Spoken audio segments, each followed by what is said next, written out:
Everything I say go deep. Oh, man. Fuck your Yeah, mom. bitches. Oh, That's why. Y'all can shut your mouth now. For real, 1-1. rasp it up. Look, I got the notion that they mouths is open and all that's just talking when they ain't comparing to me. It's for the ones who comparing me, cause apparently you got emotions and deal with them terribly. Ironic, every time you hear me, you want me to get ghost, yet you already scared of me.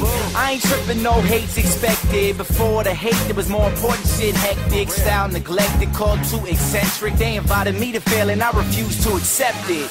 Then the flow got crazy as ever, wordplay crazy clever, like never say never when never was ever supposed to be said. Digest why you should never say never unless it's nevertheless. I'm like, please try to stay up with it. I've been at this for 7 1/4 like pay rates and caps fitted. I'll rap with it till my pockets get fat kitted, then play dodgeball. I have a heart attack with it.